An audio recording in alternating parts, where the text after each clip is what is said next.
Hola, soy Rafa Casillas, bienvenidos a los Casillas Podcast Deportivo, bienvenidos al capítulo número 14. Oh, Blake Griffin! Basketball. Razzle dazzle! Oh, next level! Kevin Durant! The Rocket. Y vamos a hablar de tal vez uno de los mejores equipos después del Dream Team. Y no es Argentina específicamente, pero tenemos que comenzar esta historia en Atenas 2004 porque en esa fecha fue algo histórico lo que hizo la selección argentina. Y sí, en ese momento fue la mejor selección del mundo, independientemente del Mundial de la FIBA. Sí fue uno de los equipos más icónicos de los últimos tiempos y más de Juegos Olímpicos. Pero este tema va específicamente a los Dream Teams que hay en Estados Unidos. Pero fue gracias a esa victoria y esa derrota que tuvo el equipo de Estados Unidos, que fue por lo que Estados Unidos de verdad le empezó a echar ganas de nuevo, después de también lo que había sucedido antes de Barcelona 92, vuelve a repetirse ese tipo de ciclo donde van tan confiados y una selección que supuestamente no es favorita, no solo los vence, sino que se lleva el oro olímpico. Pues bueno, eso fue lo que sucedió en Atenas con Argentina y con ese equipo de las barras y las estrellas. Curiosamente, en ese mismo año, también ganó la medalla de oro en fútbol Argentina varonil, tremendo lo que son en deportes de conjunto las selecciones de Argentina, el equipo olímpico, de Argentina, que también son buenos en otros deportes individuales, claro que sí, no hay que negar que nuestros hermanos de Sudamérica, en específico los argentinos, pues también tienen un buen programa deportivo, independientemente de muchos relajos que comparten entre ellos corrupción con México, ¿verdad?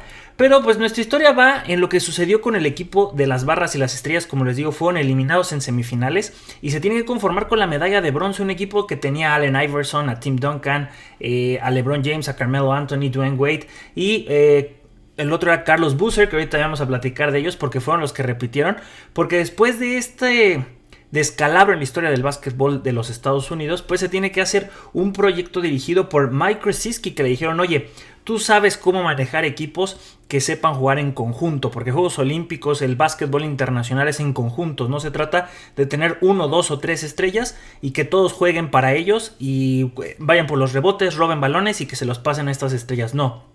El básquetbol de los mundiales FIBA y de los Juegos Olímpicos son duelos de equipos. Realmente los 12 tienen que participar, tienen un rol importante y cualquiera de ellos puede anotar la última canasta o puede robar cualquier balón y todos tienen que saber sacrificarse.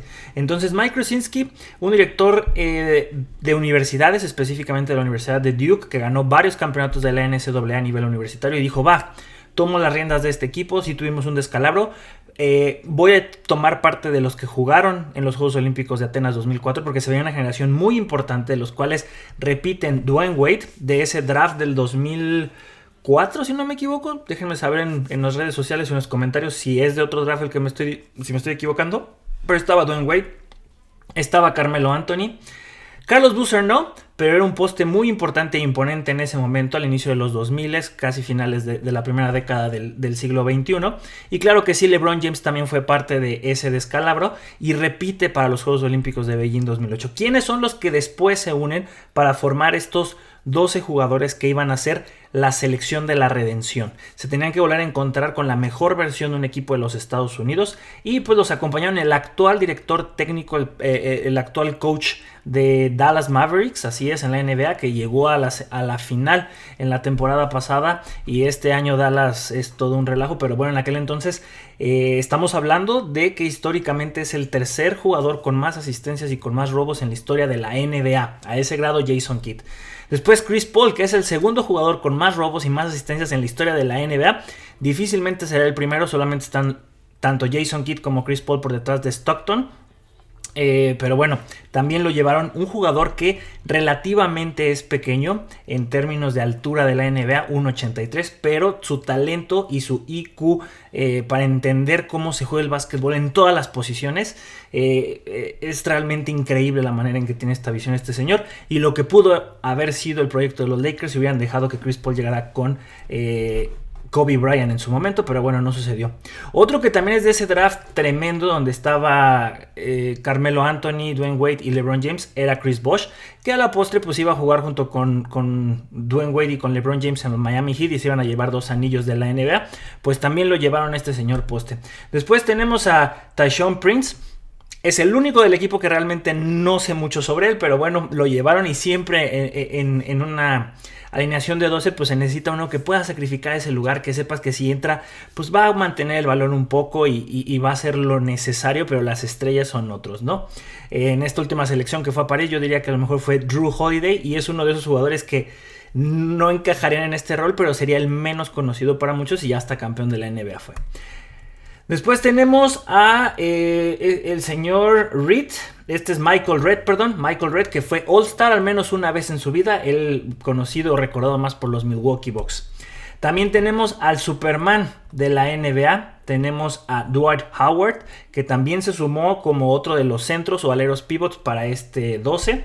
Y todos ellos comandados nada más y nada menos por toda la experiencia del mundo, por todo esa Mamba mentality de Kobe Bryant. El señor Mike Krzyzewski dijo: sí, tenemos talento joven, tenemos estrellas que van a explotar y que seguramente serán Hall of Famers, pero necesitamos a alguien que ya esté consolidado, que realmente sea una estrella y que sea la cabeza, el capitán, el que realmente vaya a guiar a estos jóvenes para esa medalla. Y pidió a Kobe Bryant. En el documental que se encuentra en Netflix, que habla de todo este camino que tuvo la selección de la redención, sí hablan y tienen anécdotas muy interesantes de cómo Kobe Bryant se levantaba a las 4 de la mañana para entrenar antes de que comenzaran los entrenamientos oficiales de la selección de Estados Unidos en Las Vegas, mientras que el resto de sus compañeros llegaban a las 4 de la mañana de fiesta de parranda que habían ido a Las Vegas. Con el tiempo y semana a semana, esos muchachos empezaron a entender que en vez de irse a desvelar, tenían que levantarse temprano a entrenar al ritmo o al nivel que hacía Kobe Bryant. Y Kobe siempre lo dijo: yo entreno extra porque esas horas extra después de un mes, después de 6 meses, después de un año, después de 5 años, serán muchas más horas que yo habré entrenado que las que mis rivales. Y vaya sorpresa, la verdad que fue una selección muy competitiva y digo que fue lo más cercano a lo que fue el Dream Team en su momento, porque fueron invictos. Ellos también venían de perder el Mundial de FIBA un año antes, 1 o 2, creo que fue un año antes. Y entonces las alarmas seguían sonando y Mike Krzyzewski sabía que tenía que hacer algo importante y que tenía que buscar los cambios adecuados para llegar a los Juegos Olímpicos, que claro, a Estados Unidos el Mundial le viene y le va, es como un calentamiento porque realmente lo que les interesa son los Juegos Olímpicos. Entonces, en fase de grupos ganaron sus 5 partidos, se enfrentaron en el grupo B a España, Grecia, China, Alemania y Angola. Y después en eliminación directa se enfrentaron en los cuartos de final a Croacia, ganándole 72-59. A Estados Unidos, Australia, es que España es el otro que llegó a la final. Estados Unidos contra Australia le ganaron 116-85.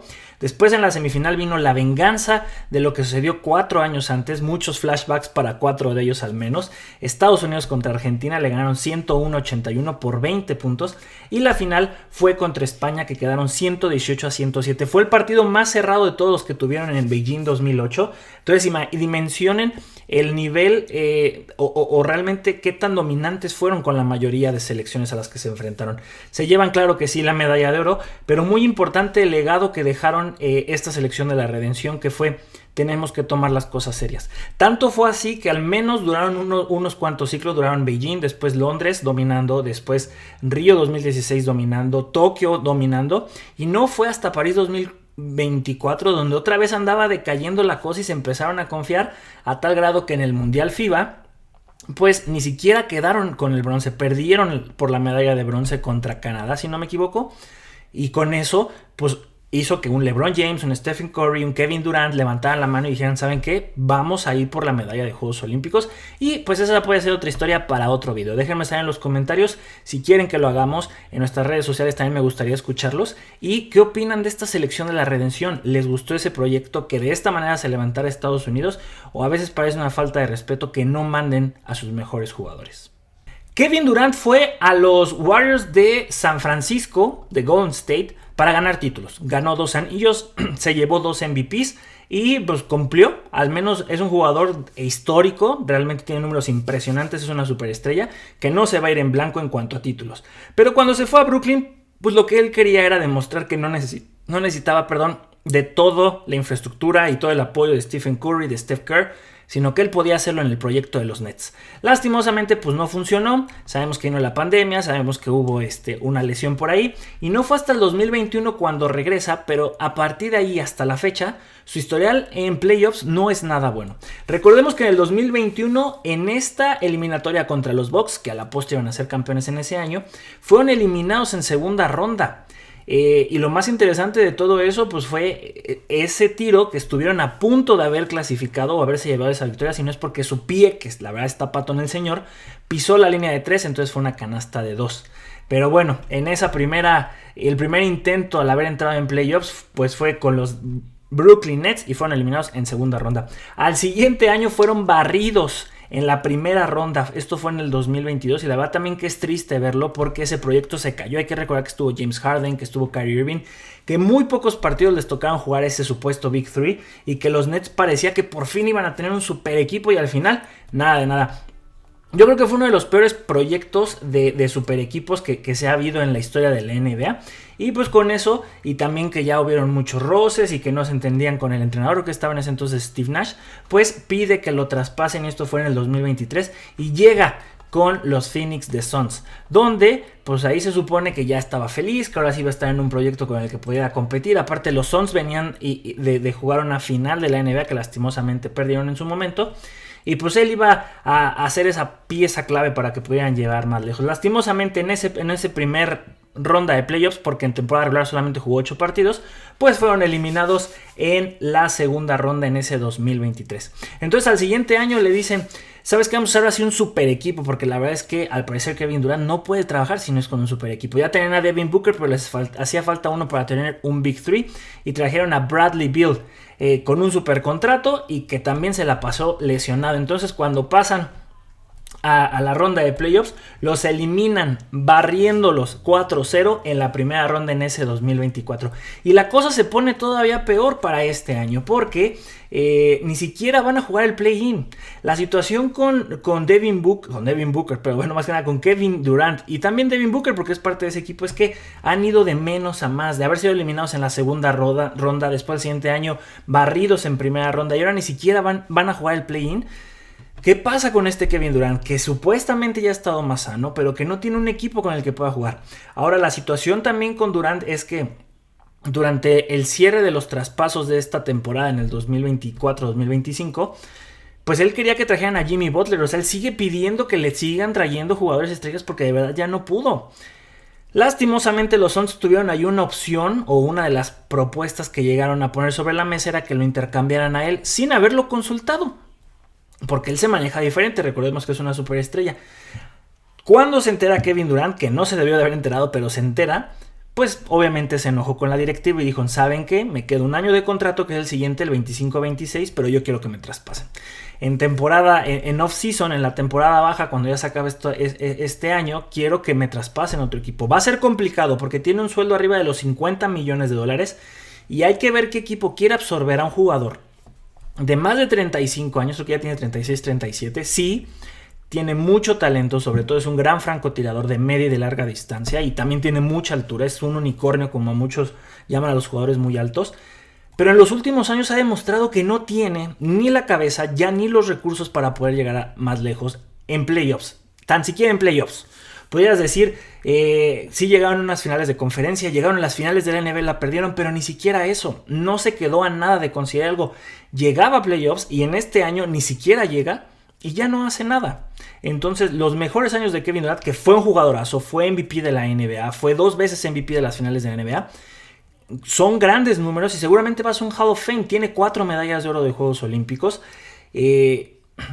No dudo que vaya a estar como un Hall of Fame y que se le va a recordar como una gran figura, pero estos últimos años de su carrera, sin lugar a dudas, han dejado mucho que desear. Déjenme saber en los comentarios qué opinan de los últimos años de Kevin Durant, porque sabemos que su carrera es increíble, pero estos últimos años, estas decisiones tan malas que ha tomado, y si él es parte del problema o ha sido una solución a medias por la que no ha podido trascender. Tuvo un super equipo con los Nets, pero con los Suns pasó lo mismo y no llegó más allá. Tanto así que este año ni siquiera van a estar en el play-in. 3 al área, llega el centro, arriba, gol. Pasándonos al mundo del fútbol, vamos a platicar de Samuel Eto'o. Este señor llegó a España gracias al Real Madrid, claro que sí, estuvo ahí ya en el año 96, 97, todavía él cuenta ahí en sus historias que cuando llegó nadie lo recibió, de hecho estuvo perdido un rato, pero al final ya llegó alguien ahí del Real Madrid y le dijo, hey, es por acá.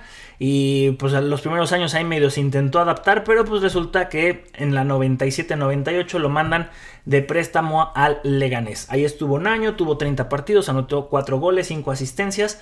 Jugó algunos partidos con el Real Madrid, de hecho en el 98-99 jugó 3 partidos, y en el 99 jugó 6 partidos. En total, un partido, no, deben sido 2 partidos en el 98-99 y en el 99-2000 6 partidos, en total 8. Sin embargo, en la 98-99 lo mandan al Español, donde prácticamente no jugó nada. Entonces, parecía que su carrera iba totalmente en picada y entonces llega el Super Mallorca y dice, yo lo quiero y no solamente préstamelo, lo compramos. Y ahí estuvo 5 años, del 99 al 2004. E hizo grandísimas cosas, 165 partidos, 70 goles, 27 asistencias y ganó una Copa del Rey con un equipo no solo de media tabla, sino históricamente ha estado hasta más abajo y sobre todo en este siglo XXI. Sus buenas actuaciones le valieron para realmente despegar y que el Barcelona volteara a verlo. Fue fichado en la 2004-2005, fue parte de incontables títulos, no solo de Liga, sino también de Champions. Y cuando llega Pep Guardiola, pues es de los que puso en la lista de transferencia, lo iban a vender, pero ese año pues logró quedarse. Y dijo Pep Guardiola, pues lo tengo, vamos a trabajar con él. Y fue parte del histórico triplete, donde se llevan Copa, donde se llevan Champions, donde se llevan Liga. Después de eso, pues no lo aguantan más porque igual Pep no lo quería y dijo, ¿sabes qué? Te vas. Sin embargo, sus números en el Barcelona antes de seguir avanzando, tuvo 199 juegos, 130 goles y dio 41 asistencias. En promedio anotaba .65 goles por partido, es decir, en un partido sí, en un partido no. Entonces Pep Guardiola dice, no lo quiero, pero está Zlatan Ibrahimovic del Inter de Milán y lo traen y a él lo mandan precisamente al Inter de Milán. Y se convierte en el primer jugador, y creo que el único en la historia del fútbol europeo, en ganar un triplete seguido 2 años consecutivos, aunque fue con 2 equipos diferentes. Ese año lo repite y de hecho en semifinales elimina al Barcelona de Pep Guardiola y con el Inter de Milán de José Mourinho se llevan también la Serie A, la Copa Italiana y la Champions League, ganándole al Bayern Múnich, que ahí también hay una historia de exes, porque me parece que en esa semifinal estaba la posibilidad de que se enfrentaban Barcelona y Real Madrid en la final. El Inter de Milán elimina al Barcelona, que en ese equipo también estaba Wesley Sneijder. Y del otro lado era Bayern Múnich contra Real Madrid y en el Bayern Múnich estaba Arjen Robben. Sneijder y Robben, ambos holandeses, habían jugado con el Real Madrid una campaña antes y le pasó como a Samuel Eto'o. Los venden al año siguiente y están en equipos que eliminan a sus equipos exes.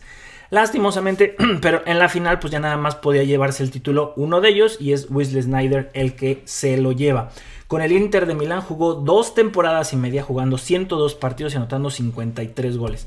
Después de ahí se va al FK Ansi Mahakalá del fútbol ruso, donde estuvo 2 años y medio. Después se fue al Chelsea para jugar 6 meses. Después se fue con el Everton para jugar media temporada, muy poquito, y la verdad que ahí dicen que hubo un dramón, ¿no? Pero bueno, después de ahí se fue con la Sampdoria, donde estuvo 6 mesecitos. Después se fue 2 años y medio con el Antalyaspor de Turquía, donde pues tuvo 77 juegos, 44 goles, y ya el último semestre en Turquía lo jugó con el Antalyaspor, con ese sí. No, perdón, con el Kanyaspor. Y ya después se retiró con Qatar en 2018-2019, ya jugando solamente 21 partidos, anotando 9 goles y dando una asistencia. A nivel de selección, también el León Indomable de Camerún fue muy importante. Fue a 3 Copas del Mundo, ¿usted lo sabía? Fue a 3 Copas del Mundo. Fue a la Copa del Mundo de Fútbol del 98 en Francia, que fue eliminado en primera fase, solamente jugó un partido. Después de ahí jugó en la Copa de Corea-Japón, donde jugó 3 partidos y anotó 1 gol. Y finalmente regresa a una Copa del Mundo, donde fue su último torneo oficial con selección de Camerún en Brasil 2014, donde fueron eliminados en primera fase y solamente jugó un partido. Pero es medallista de oro en los Juegos Olímpicos de Sydney 2000, donde era la sub-23, con la selección olímpica de Camerún. Jugó 5 partidos y anotó un gol este chamaco. Y pues a nivel de África, muy importante, cuántas veces no fue seleccionado el mejor jugador africano del año. Más aparte fue 2 veces campeón de la Copa Africana de Naciones, en el 2000 donde jugó 5 partidos y anotó 4 goles, y en la Copa Africana de Naciones del 2002 que fue en Mali con 6 participaciones y un golecito. Este es el león indomable de Camerún, el señor Samuel Eto'o. Déjenme saber en los comentarios si ustedes conocían a esta leyenda, si le extrañan, si está en su top 10, porque ya hablamos de eso en el capítulo anterior, de mejores delanteros del siglo XXI, o hay mejores que él. Platiquemos de los brasileños y argentinos más caros del momento. Claro que sí, porque Brasil y Argentina, las dos selecciones más importantes de Sudamérica. 5 campeonatos del mundo para la canariña, 3 campeonatos para los argentinos a nivel mundial. Y vamos a comenzar, esto es un top 5 para cada uno, con el señor Gabriel Magalhães. Perdón, es que no alcanzaba a leer el apellido. Vale 75 millones de euros de acuerdo con Transfer Football, que saben que él busca diferentes variables, no solamente el valor tangible, sino también hay otras variables como cómo manejan los patrocinadores, el talento que tiene, el potencial, si lo ha alcanzado, si está en su prime, las características del jugador. O sea, tiene muchas variables para conseguir este valor con el que tasarían lo mínimo que debería pagar un club para comprarlo. De ahí pues se pueden ir todavía más arriba. Más aparte, hay muchísimas cláusulas de rescisión en los contratos de jugadores a este nivel profesional, que ha bajado un poquito ahí lo que ha estado el valor del brasileño, pero bueno, las lesiones principalmente. Tiene 27 años y vale 75 millones de euros el del Arsenal. Después tenemos a otro que juega en la Premier League, específicamente en el Newcastle, es el mediocampista Bruno Guimaraes, 27 años también, con 80 millones de euros. Un jugador que tiene magia en los pies y que está jugando, para mí, en lo personal, que semana a semana tienen los equipos más competitivos. La Premier League se me hace la mejor liga para que desarrolles y estés jugando a todo momento en el top. No son los mejores clubes hoy por hoy, pero sí se me hace que es la mejor liga. El que sí está en el mejor club hoy por hoy, que falta solamente consolidar los títulos, ya ha caído una Supercopa de España, pero hace falta, y lo que se quiere es el triplete. El del Barcelona, el señor Rafinha, que tiene 28 años y seguramente ustedes lo consideran igual que yo, está en su prime. Vale 80 millones de euros y le está rompiendo a tal grado que en la Champions League ya igualó, o no recuerdo muy bien si ya superó el récord de Lionel Messi de más aportaciones a gol, sumando asistencias y goles en una misma temporada, y todavía le quedan partido de vuelta de los cuartos de final contra el Borussia Dortmund, seguramente las semifinales, y por qué no pensar en una final.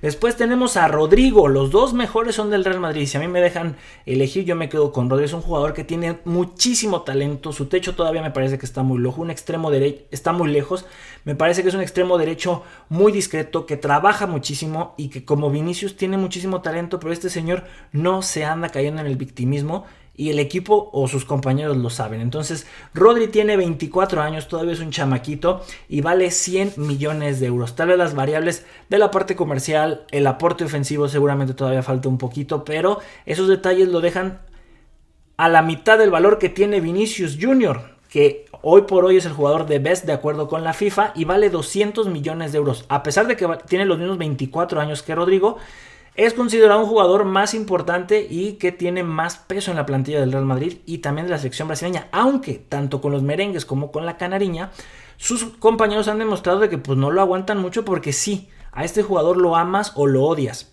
Y yo creo que más que amar o odiar hay que ser objetivos.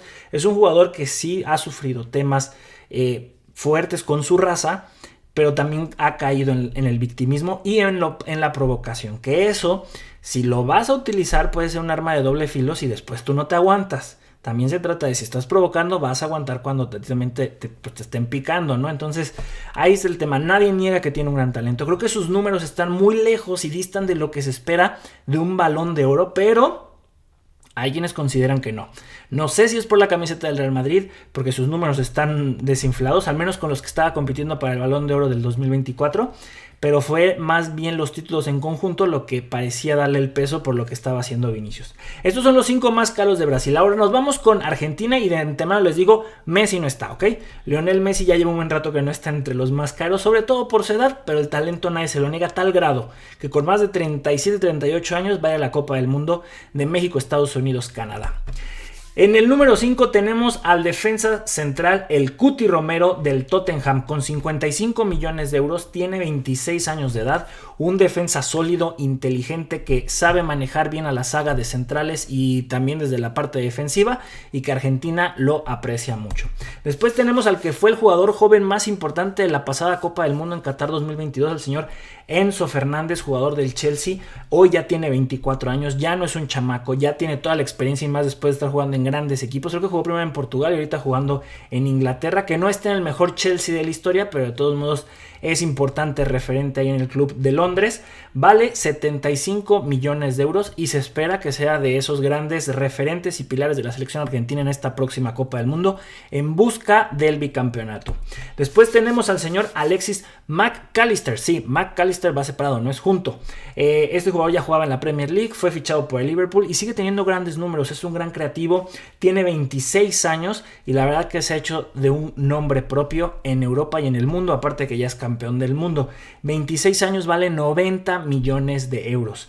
Después tenemos a Julián Álvarez, que ya este chamaco lo ha ganado todo. Creo que antes de los 24, 23 años ya había ganado Copa Libertadores, Champions League, Copa América, Copa del Mundo, Premier League. O sea, donde pisaba este muchacho había oro. El señor Rey Midas realmente, al menos en sus veintitantos. Un talento juvenil que hoy también ya no está tan joven, ya tiene 25 años, ya también hay que considerarlo un pilar importante y referente de la selección argentina y del club donde está, que actualmente es el Atlético de Madrid. Curiosamente, yo creo que más que nada porque el Cholo Simeone es el director técnico de este equipo, dijo pues sí me voy, pero es un club que sabemos que es bastante defensivo, ratonero, muy al contragolpe, pero pues al final necesita alguien que haga goles cuando tengan el balón y pues Julián Álvarez está ahí, un gran jugador que te juega bien como delantero central o medio centro ofensivo. 25 años, tiene un valor de 90 millones de euros. Y el jugador que para mí sí es el número 1, pero para mí es uno de los más infravalorados, es Lautaro Martínez. Ha anotado goles, ha sido importantísimo en el planteamiento y en la ofensiva del Inter de Milán y también de Argentina, y nunca ha sido considerado dentro de los mejores, o al menos de las listas finales, o a veces sí, pero está muy al fondo de los mejores jugadores del mundo. Independientemente que sea delantero y que tiene un olfato goleador tremendo, me parece que el aporte que tiene futbolísticamente a sus equipos, tanto a Argentina como al Inter de Milán, es bárbaro. Hoy tiene 27 años, está prácticamente en su prime, porque sabemos que el mejor nivel de un futbolista es alrededor de los 28, 29, 30 años. Tiene 27 y ha sido referente al Inter de Milán por muchos años ya. Con 27 años lo tasan en 95 millones de euros. Me parecen valores bastante correctos. Los brasileños tuvieron mejores, al menos 2 de ellos están por encima de los que tenemos aquí de Argentina, que fueron Rodri con 100 y Vinicius Junior con 200. Pero la verdad es que los sudamericanos siguen teniendo grandísimos talentos que exportan muy jóvenes, no muy caros, y que se consolidan en las mejores ligas. Fórmula 1. Llegamos a una nueva fecha de la Fórmula 1, fue el Gran Premio de Bahrein y vamos a platicar de hasta el momento para mí la mejor carrera de la temporada. No tiene mucha competencia, Australia creo que fue la que se defendió mejor, China tuvo sus momentos interesantes, sorpresas ahí en la prueba sprint con Hamilton, Suzuka estuvo muy aburrido y los McLaren no ayudaron nada ni siquiera en el último tercio de la carrera y Bahrein se puso más entretenido. Entonces comenzamos el top 10 con los que sumaron puntos, que fue Ollie Berman en la posición número 10, suma un puntito, pero una mención honorífica a Kimi Antonelli, que había hecho una carrera muy importante. Lastimosamente la estrategia o las situaciones, las variables que vio Mercedes lo hizo que entrara a los pits 3 veces y eso lo tronó. A tal grado pues que quedó en 11 y se queda sin puntos. Un piloto que a mí me parece que debió de haber puntado por el buen trabajo que había hecho este fin de semana y que debería seguir puntando semana a semana.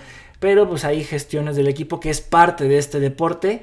Que por cierto, en esta carrera tuvimos 2 de las 3 variables que hacen interesantes a una carrera del fin de semana, que las 3 son: o hay mal clima, hay mucha degradación en los neumáticos o hay un safety car. Aquí fueron las 2 últimas y fue lo que lo hizo muy interesante. Entonces, bueno, mención honorífica para Kimi Antonelli, perdón.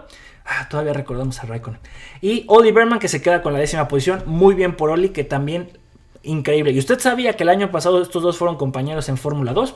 Ahí el dato. Por fin, el segundo piloto de Fórmula 1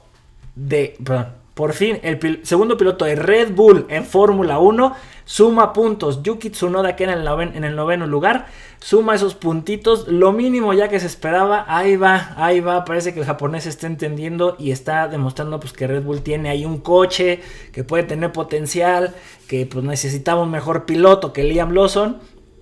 Y pues ahí está, 2 carreras y ya tiene puntitos Yuki Tsunoda. Después tenemos a el otro Haas, a Esteban Ocon en el 8º lugar. Muy bien por Esteban, muy bien por la escudería de Estados Unidos, por Haas, que suma por partida doble. Empiezan a competir los de Estados Unidos. Sabemos que difícilmente estarán compitiendo por el campeonato de constructores o el de pilotos, pero al menos estarán compitiendo por los mejores del resto o del no quedar hasta el último, ¿verdad? Ahora sí, Max Verstappen, 7º lugar, fue para lo que le alcanzó. Por momentos quiso competir por el podio, pero ahora sí estuvo lejos de los punteros. Las estrategias no fueron como él esperaba. La degradación de los neumáticos, ahí le afectó sobre todo el cambio de neumáticos de duros. No estaba funcionando, mientras que con los de medios estuvo siendo más competitivo. Y tanto fue así el debacle de alguna forma de lo que vimos el fin de semana pasado en Suzuka con lo de este fin de semana en Bahrein, que Pierre Gasly por delante de Max Verstappen de un Red Bull. Un gran fin de semana para el francés, hicieron una gran estrategia, comenzaron muy bien desde la clasificación e hicieron una gran carrera, pero realmente se ajustaron a todas esas variables que fue la degradación de los neumáticos, cuándo debían de parar, los safety cars, todo eso le ayudó bastante. Después tenemos a Lewis Hamilton con un estilo ahí medio ochentero, con esos chinos, con ese afro pero caído, queda en la 5ª posición, muy bien por Ferrari porque suma por partida doble, pero también por algún momento estuvo compitiendo por el podio. Lastimosamente los McLaren se los comieron, en este caso específicamente fue Lando Norris, y pues bueno, el señor Lewis Hamilton ahora con un mejor resultado, ya entrando al top 5 junto con Charles Leclerc, queda en 4º lugar, que al final ya en las últimas vueltas Lando Norris le quita el podio, pero pues hicieron una muy buena dupla estos dos. Realmente estuvieron compitiendo para sacarle canas verdes a Lando Norris, que por más que intentó mejorar y tener un mejor resultado, al menos el 1-2 con McLaren, ahorita llegamos con ellos, pero no funcionó. Regresando con el caballo rampante, sin lugar a dudas han ido de menos a más y se ha notado mucho esa mejoría con ambos pilotos, que es algo que en su momento se le pedía a Red Bull. Prioriza a los dos, prioriza un coche que los dos talentos lo puedan sacar, cosa que ahorita estamos viendo y lo vimos de la temporada pasada. Red Bull le ha afectado muchísimo, ya ni siquiera Max es competitivo en ciertos circuitos con el coche que tiene. En este caso Ferrari pues sí lo ha hecho, y pues hay un 5 y un cuarto para un Ferrari que empieza a sumar y a escalar nuevamente para ambos mundiales. Ahora sí, Lando Norris haciendo errores infantiles. Para empezar, se coloca mal en el cajón de salida, con eso hay una penalización de 5 segundos. Después anda peleando donde no se debe pelear, sobrecalienta el coche porque no puede rebasar cuando debe. Se echó unos buenos enfrentamientos y sobre todo con los Ferraris, pero vaya que les complicaron las cosas y por eso no pudo alcanzar a George Russell. Así como que estamos viendo de atrás hacia adelante hasta dónde pudieron llegar, y Lando Norris, su tirada era ir a competir a Oscar Piastri, pero solito creo que se puso el pie. Y el más cómodo de todos en este caso, no sé por qué me salió ese, pero bueno, el quedó más cómodo de todos. Regresando a eso, el póster está bonito y también había uno de Ferrari, si no me equivoco, creo que fue con el que comenzamos, pero bueno, este fue el de Mercedes, que también está bonito. Hacemos un comercial para ellos. Pero el que estuvo más cómodo de todos de alguna forma fue George Russell, por la situación de Lando, de que no lo atacaba y no podía llegar a atacarlo porque se estaba peleando atrás por llegar ahí, porque se equivocaba, porque rebasaba a los Ferrari fuera de la pista y tenía que regresarle el lugar a Hamilton, después tenía que buscar otra vez rebasarlo, después irse a pelear con Leclerc, que no quería soltar el tercer lugar. Entonces George Russell dijo, mira, yo difícilmente le voy a competir a Piastri, pero aquí me voy manteniendo. Si necesito apretar y buscar entrar a zona de DRS para medio alcanzarlo, lo haré. Si no, no hay problema. Y mira, Lando Norris al final no resultó ser un problema para George Russell, o al menos no lo presionó gran parte de la carrera hasta tal vez al final. Y se queda con un segundo lugar muy bien trabajado, demostrando porque es el piloto número 1 de la experiencia en Mercedes, que también viene sumando carrera a carrera y que se está subiendo al podio. No ha tenido victoria todavía, está esperando que se descuide el que vaya a ser puntero, pero Russell calladito pero haciendo muy bien las cosas y ayudando a Kimi Antonelli en sus clases de matemáticas. Muy bien por el inglés. Y finalmente, creo que el piloto que ahorita es más querido junto con Yuki Tsunoda, por ahí creo yo, Oscar Piastri, se lleva una nueva victoria. Es el piloto que tiene más victorias en este arranque de temporada, con 2. Solo están detrás de Lando Norris y Max Verstappen, pero hizo una gran carrera, se lleva la pole position, hace un excelente de inicio a final, no se estuvo peleando, cuando se hace la relanzada después del safety car, también muy inteligente, nunca se le vio dubitativo. Creo que tiene la cabeza fría, que es lo que le falta a Lando Norris, no está aguantando, soportando la presión, sobre todo porque habló demasiado. Sí se entiende que un Max Verstappen y algunos otros pilotos les gustaba hablar, meter ahí el pique, esa rivalidad que le encanta a Drive to Survive de Netflix, ¿no? Hacer esta novela. Pero en el caso de Oscar Piastri es muy mesurado, es muy inteligente, intenta no hacer polémica, porque si falla entenderíamos que fue él, pero si lo logra entendemos que también es él. En cambio, con un Lando Norris habla demasiado y le echa la culpa al coche, le echa la culpa a que la estrategia estuvo mal, y entonces es como, oye, estás poniendo pretextos. Si no hubieras hablado y dices, oye, nos falló esto, nos falló X, Y, Z, dices, bueno, pero hablas tanto que cuando no te salen las cosas, ahora sí es culpa de los demás. Y la cantidad de errores que tuvo su compañero de la naranja papaya, lo descubrieron demasiado de que le está faltando cabeza para soportar esta presión. En una temporada donde McLaren sí o sí tiene el mejor coche, y como dijo en su momento Lando, lo mínimo que debe hacer un piloto con el mejor coche es ganar todas las carreras. Bueno, Oscar Piastri no tuvo que decirlo y va a empezar a demostrarlo. Ahí la cosa. ¿Cómo queda el Mundial de Pilotos después del Gran Premio de Bahrein? Pues bueno, Lando Norris se mantiene en primero con ese tercer lugar. Todavía mantiene una diferencia ya mínima contra su compañero Piastri, 74 puntos. Increíble que a 4 fechas de que ha arrancado esta temporada de Fórmula 1 2025 podamos tener por fin esa batalla entre compañeros, y habrá que ver McLaren a quién le va a dar prioridad. Se separa un poco Max Verstappen, de hecho pierde el lugar con Piastri y ahora queda en tercer lugar. Tenemos en cuarto un George Russell muy constante, muy consistente, muy parejo y muy disciplinado. Muy bien por Jorgito Russell. Quinto para Charles Leclerc. Sexto Antonelli, que también perdió un poco de terreno contra el de Ferrari porque pues esta semana no sumó.